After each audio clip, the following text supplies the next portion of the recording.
A pleasure to meet y'all at last, and welcome to some more stuff on Nerf Secret Reveal Distance Gauge Part 2. And today I'm feeling pretty darn excited about what I'm going to be doing for today.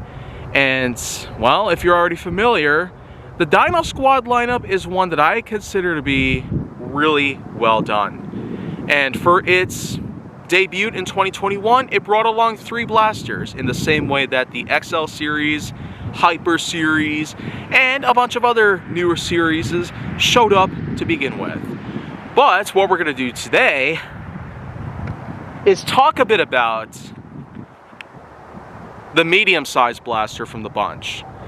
The trio has basically expanded at least twice as much as it did. But this is the Tricera Blast, and the main thing about it is that, well, it's basically a lot like the Sledge Fire from the Zombie Strike line. It does pretty much seem that the Dino Squad line is meant to be the replacement slash successor to the Zombie Strike line. I'm not entirely positive if that's actually the case.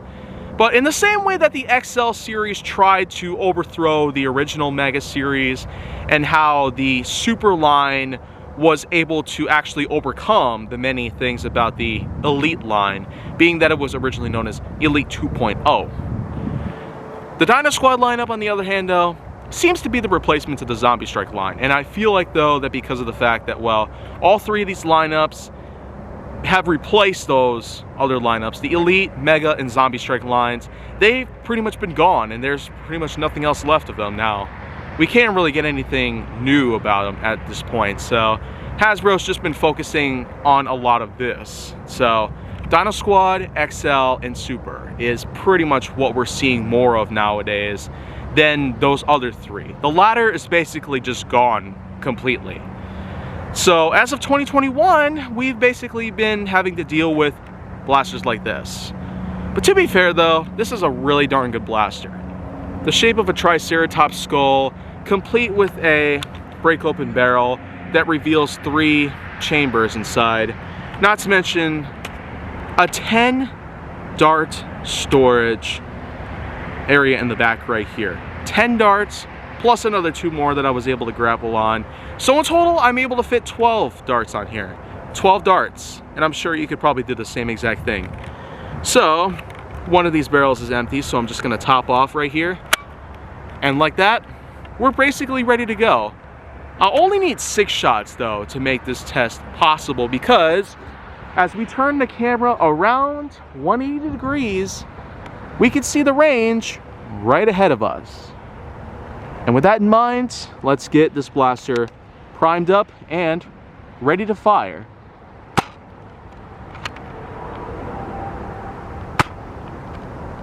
Wow, that was a buckshot in case you didn't know. But time to put in 3 more darts.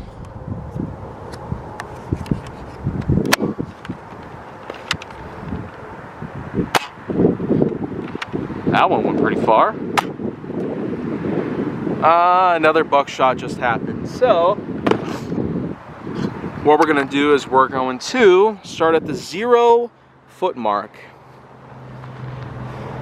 And here is basically the first shot.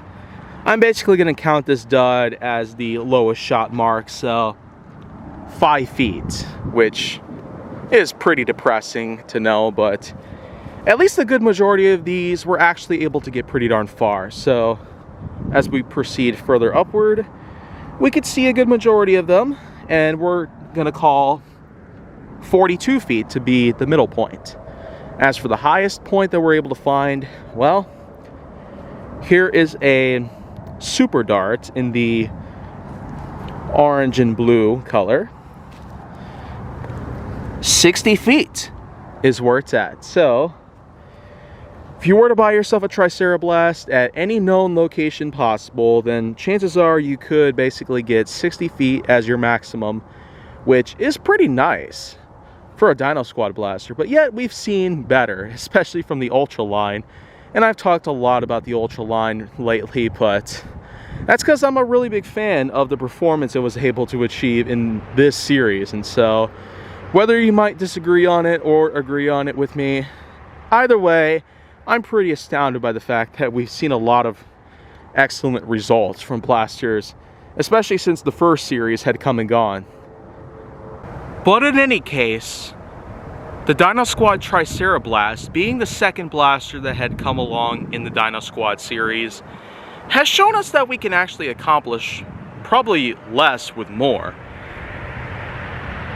Of course, this certainly means a lot different than more with less. In any case though, because the Dino Squad series had only just started 2 years ago, it's probably going to take a lot of time for it to reach the peak in terms of, well, its popularity and also its inventory, because so far we have basically seen a good amount of blasters released. We got 3 in 2021, another 3 in 2022, and here in 2023 we are expecting some bigger and possibly better results from Hasbro and their creativity. But in all seriousness though, this probably doesn't perform as well as most other blasters I've talked about recently. So by all means, this is just how I personally feel about it altogether. If you want to see more, go down to my channel though. Make sure that you like, subscribe, comment, follow me on social media, and stay on the Hollywood side.